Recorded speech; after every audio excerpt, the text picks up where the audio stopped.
먼저 판매 가격의 숙제에 대해서 한번 살펴보도록 하죠. 자, 그러면 이렇게 보시면은 여기 대표적으로 내연기관 버전, 하이브리드 버전, 그리고 전기차 버전이 다 있는 차들 몇 가지를 뽑아봤어요. 그게 이제 리로나 코나는 이제 국산차고, 그 푸조에서 나온 2008 모델이 이렇게 해서 내연기관하고 전기차 버전이 다 있습니다. 근데 가격을 보시면 아시겠지만은 딱 봐도 한 2천만 원 정도의 차이가 있어요. 이제 보조금 전 관점에서 봤을 때. 그러다 보니까 저 간격 때문에 그냥 전기차를 사라고 하면 이 가격대로는 아무래도 사기가 힘들겠죠. 특히 호나나 니로는 소형 SUV 쪽에 속하는데, 소형 SUV를 5천만 원 주고서는 그냥 생돈 주고서 사는 사람이 얼마나 있을까 하는 생각을 좀 해볼 수가 있죠. 아무래도 무리가 되잖아요. 잘해도 지금 한 3천만 원 들어도 좀 많이 든다는 생각이 드는데, 그러다 보니까 이렇게 해서는 안 되니까 보조금을 줘야겠죠. 근데 특히 이렇게 가격 차이가 나는 기본적인 원인 중 하나가, 현재는 많이 좀 완화가 됐지만은 초창기에 특히 이제 배터리 단가 때문이었어요. 이 비싼 배터리가 들어가다 보니까 2013년도에 처음 출시했던 레이비, 이번에 업데이트가 돼가지고서는 이제 많이 팔리고 있는데, 초창기 레이비 같은 경우에는 3,500만 원이었어요. 그때 그냥 레이 기본 그 내연기관 모델을 사면 한 1,000만 원 정도밖에 안 했는데, 한 3배 정도 가격을 주고서는 사야 되는데, 이게 사실상 거의 배터리 때문이라고 할 수 있는데, 재밌는 거는 그렇다고 해서 그 2013년 모델의 레이비의 배터리가 많이 들어가느냐? 그건 또 아니에요. 접어놓고서 한 100km 갔어요. 근데 그 정도 가지고도 어마어마하게 가격이 뛰는 문제가 있었죠. 왜? 그때는 어마어마하게 배터리 가격이 비쌌습니다. 그래도 다행인 건 서서히 가격이 이제 떨어지고 있는데, 문제는 이제 보시면 알겠지만은 요즘 와가지고서는 여러 가지 뭐 국제 정세 문제도 있고 여러 가지 수급 상황 때문에 그런지 생각보다 이게 뒤에 가가지고서는 배터리 가격 떨어지는 게 좀 둔화되어 있는 상태예요. 근데 정책을 이제 보급 정책을 대충 이때부터 세우면서 이제 생각을 했던 거는, 그래도 생각보다 좀 배터리 가격이 이제 빨리 떨어지니까, 그럼 2020년 정도 되면은 배터리 가격이 상당히 많이 떨어지겠네라고 이제 설계를 해서 보조금 정책을 세워서 어떻게 되냐? 그럼 계속 연마다 보조금을 깎는단 말이죠. 대당 보조금은 깎고 그 대신에 전체 보조금 규모를 늘려서 보급 대수를 늘린다는 거죠. 왜냐하면은 가격이 싸지면은 수요가 늘 테니까 다 살려는 사람들을 다 수용을 하기 위해서 전체 규모는 늘리되 보조금 한 사람이 받는 파이는 이제 줄이는 거죠. 그런 식으로 정책을 세웠는데, 문제는 자동차 자체도 가격이 약간씩 오르는 상황인데 배터리 가격이 생각보다 빨리 안 떨어지고, 그렇게 되니까 어떤 상황이 발생을 하냐면, 현재 보조금 지급 전후로 따졌을 때 일단 그래도 이 간격이 여전히 좀 있지 않습니까? 한 1,000만 원 정도? 근데 이 간격이 제가 그 볼트 EV 샀을 때랑 별로 차이가 없어요. 그러니까 실질적으로 이게 중간에서 이제 만나가지고 이제 보조금이 없이도 이제 사는 것이 이제 근접한 식으로 가야 되는데, 보조금이 계속 주고 있고, 그렇다고 해서 특별히 더 전기차가 보조금 후 가격이 그렇게 획기적으로 싸지지도 않고 하는 좀 약간 좀 애매한 상황이 좀 발생을 하고 있습니다. 요거는 어떻게 보면은 좀, 그래서 현재 원래는 보조금을 한 2025년 정도면은 이제 지급을 안 하는 걸로 처음에는 계획을 했었는데, 약간 연장이 되지 않을까 하는 이제 약간 좀 분위기가 좀 있습니다. 그건 두고 봐야 되겠지만, 하여튼 그래서 보조금 자체로 어쨌든 판매 가격을, 구매 가격을 어느 정도 이제 낮추는 거는 역할을 많이 하고는 있지만은, 정책과 현실이 약간 좀 어긋나는 부분이 있어서 약간 좀 문제가 있는 부분도 있다 생각하시면 되겠습니다. 자, 한편 이제 주류 전기차 배터리가 이제 흔히들 많이 그동안 써왔던 것이 이른바 3원계라고 하는 니켈 코발트 망간, 아니면 니켈 코발트 알루미늄에 쓰는 것들이 좀 많이 있습니다. 이것을 선호를 했던 이유가 일단 에너지 밀도가 상대적으로 높았다는 것이 가장 큽니다. 일단 에너지 밀도를 더 중요하게 생각을 했던 거는, 차체 밑에다가 배터리를 깔아야 되는데 밀도가 낮으면은 같은 주행거리를 내기 위해서 이게 부피가 커지니까 차량 설계하기가 힘들어진단 말이죠. 그래서 가격은 좀 올려봤더라도 어떻게든 좀 밀도가 높은 배터리를 넣는 것이 중요하다고 생각해서 이것으로 그동안에 많이 넣었습니다. 그런데 가성비를 따지는 전기차 쪽에서는 이 리튬 인산철 쪽을 좀 점점 고려를 하게 됐는데, 보시다시피 일반적인 에너지 밀도는 평균적으로 3원계보다 좀 낮은 편입니다.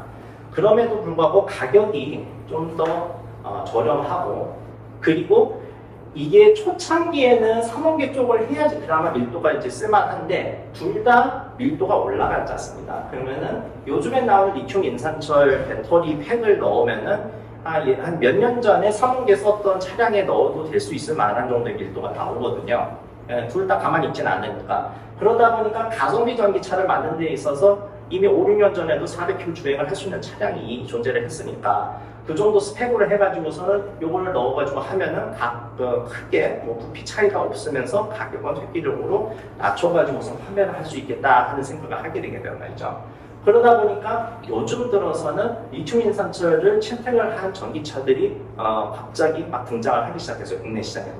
이미 중국에서는 이것들이 많이 팔리고 있었는데 특히 올해 팔리기 시작을 한 그 토레스 EVX나 레일 EV 같은 경우가 리튬 인산철 배터리를 쓰거든요. 그래서 가격을 낮추기 위해서. 그리고 사실 따지고 보면은 밀도 부분이 좀 그래서 그렇지, 그리고 저온 성능이 좀 떨어진다 이런 부분만 감수를 하면은 오히려 그 수명이나 단가나 뭐 이런 것들이랑 화학적 안정성 같은 것이 더 낫거든요.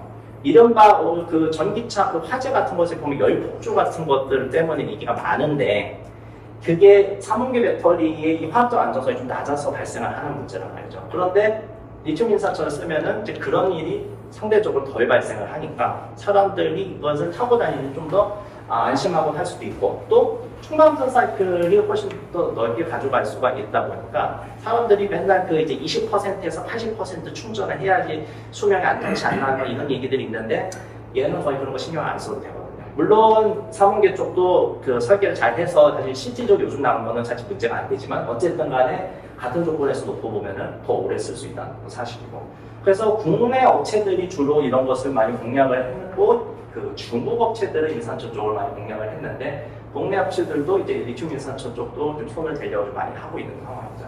그러니까 이것이 어떻게 보면은 이제 성능상으로는 이제 최적일 수도 있지만은 이거는 대중화를 하는 데 있어서 필요한 기술 정도로 이제 보시면은 되지 않을까 생각을 하겠습니다. 자, 그러면은 아까 이제 그 가격을 좀 낮추기 위해서 이제 보조금을 지급을 하는 과정을 간단하게 정리를 하면은 이런 구조가 돼요. 그냥 딱 봐도 좀 복잡하죠. 사실 과정이 좀 많이 있습니다. 이런 식으로 해서 처음에 보조금 사업이 공고가 되고 그것에 다 가지고 계약을 한 다음에 지원서 제출하고 선정이 된 다음에 출고를 하고 그 제조사나 그 수입사는 그 신고를 해가지고서 보조금을 받고 이런 식으로 작동을 해야 해요. 근데 이렇게 하다 보니까 이 과정을 거치는 게 어떻게 보면은 지금 와서는 조금 이건 나름의 걸림돌이 될 수 있어요. 왜냐하면은 신청을 해도 차가 나오는 타이밍하고 잘 맞지가 않으면은 보조금을 제대로 못 받는 경우들이 종종 있어요. 특히 많이 잘 팔리는 차종이라던가 아니면은 보조금이 넉넉하게 있는 지자체라던가 그런 것이 아니면은 뭐 하나 맞지가 않으면은 보조금 지급이 안 되니까 결국 차를 못 사게 되거든요. 요거 때문에 좀 낭패를 당하는 분들이 좀 많이 있습니다. 그래서 그리고 이게 보조금을 지급을 하는 구조 자체가 일단은 국비를 지자체가 받고 그 다음에 자체 예산을 합쳐서 매칭 예산을 해서 합쳐가지고서는 보조금 사업을 시작을 한단 말이죠.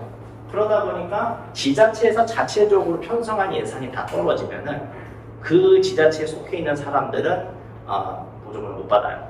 아무리 정부 쪽 예산이 많이 나가더라도 거기 속해 있는 사람들은 한 푼도 못 받습니다. 이러한 그 집행 구조상의 문제도 좀 사실 있거든요. 그래서 이런 것을 그 약간 좀 보완을 하기 위해서 어떤 연도에서는 그냥 국비만 받고서는 신청을 할 수 있도록 이제 열어둔 해가 한 번은 있었어요. 근데 자주 하지는 않거든요. 그래서 이런 문제들이 좀 있습니다. 그리고 이거 신청을 하는 데 있어서도 지자체별로도 어떤 식으로 신청하느냐는 좀 달라요. 지금은 이제 출고 등록으로 많이 정리가 되기는 했는데 예전에 막 추첨 같은 걸 하는 곳도 있었어요. 그러면은 조건 다 갖추고 왔는데도 추첨해서 안 뽑히면은 보조금을 못 받는 경우도 있고 이런 것도 있고 해가지고서 여러 가지 복잡한 문제가 있기는 합니다.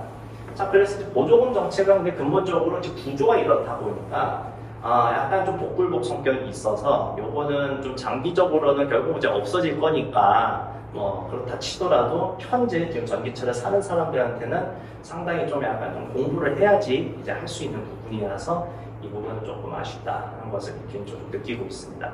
실제로도 그래서 이거 관련해 가지고서는 질문을 전기차 등록에서 상당히 많이 올라오거든요. 괜히 그런 게 아닙니다. 자, 그럼 이제 다음은 그 전기차 지원 정책에 대해서 한번 보도록 하죠. 그럼 여기 보면은 크게는 개별 소비세 감면하고 취득세 감면 같은 걸 좀 하게 되는데, 이제 보면은 개별 소비세 같은 경우에는 6천만 원 이하의 전기차를 사면은 사실상 면제가 되도록 하는 구조가 되어 있고, 취득세 같은 경우에는 그 감면이 140만 원 된다는 것이 전액 감면되는 차량 금액의 상한이 2천만 원이다. 그럼 이 두 가지 의미를 보면은 일단은 전기차의 그 보조금 받기 전에 차량이 가급적이면 6천만 원 이하였으면 좋을 것 같고, 그리고 보조금 받은 만큼은 취득세를 빼주겠다 하는 것이 은연중에 들어가 있는 것이죠. 실제로 이 정책이 처음에 생겼을 당시에 총 보조금 액수 규모가 실제로 한 2천만 원 안팎이었거든요. 초기에는 아주 보조금이 잘 나오는 곳은 한 2,500만 원 정도도 나오고, 덜 나오는 곳도 한 1,800만 원 정도 나오는 그런 시대였을 때가. 근데 취득세 감면 자체는 그대로 일정이 쭉 옛날부터 지금까지 어느 정도 유지가 되고 있는 상황이다 보니까 보조금 자체 전체 규모는 좀 줄었음에도 불구하고 일단은 감액 자체는 이런 식으로 계속 유지가 되고 있는 상황입니다. 그리고 보시다시피 일단은 정책이 전부 다 2024년 말에 끝나는 것으로 일단은 세팅이 되어 있어요. 보조금도 그때까지 주기로 한 걸로 지금 돼 있는데, 아마 아까 말씀드렸듯이 그런 이제 가격이나 뭐 그런 것들이 아직까지 정부에서 원하는 만큼 떨어지지 않는다고 하면은 연장이 되지 않을까, 뭐 이렇게 보고는 있습니다. 어쨌든 이렇게 돼 있어서 이런 것을 감면을 해서 전기차를 구매를 할 때 너무 비싼 전기차가 아니면은 기본적으로 빼줄 거는 다 빼주는 식으로 해서 실구매 가격을 이제 낮춰주는 그런 역할을 하고 있다고 보시면 되겠습니다. 또 한 가지 좀 특징적인 것은 여기서 지금 언급을 했는데, 그 환경 친화적 자동차 요건 등에 관한 규정이 등재된 차량의 하나나, 즉 일정 수준의 연비가 나오지가 않으면은 효율적이지 않은 전기차라고 보고 요 혜택을 못 받아요. 그러니까 일부 그 수입 전기차들 중에서 요건을 못 맞추는 차량들이 간혹 있어요. 그러니까 이제 덩치는 크고 배터리 많이 넣기는 했는데 주행거리는 어느 정도 아주 배터리에 들어가 있습니다. 그런데 효율이 안 나와요. 막 3.5 나오고 3.3 나오고 그런 차들이 있어요. 그것들은 뭐 안 그래도 비싼데 세제 혜택도 이제 제외가 된다. 그래서 결국은 어느 정도 효율이 있고 너무 비싸지 않은 전기차에 맞춰가지고서 보급을 좀 추진하는 데 맞춰져 있는 정책이다. 이해를 하시면 되겠습니다. 그리고 여기에 덧붙여가지고서는 고속도로 통행료 같은 경우에도 똑같이 2024년 말까지 할인율을 50%를 적용하고 있는 그런 정책들도 펼치고 있어서 실제로 타고 다니는 데 있어서도 전기차를 타고 다니는 게 좀 더 유리할 수 있도록 만들어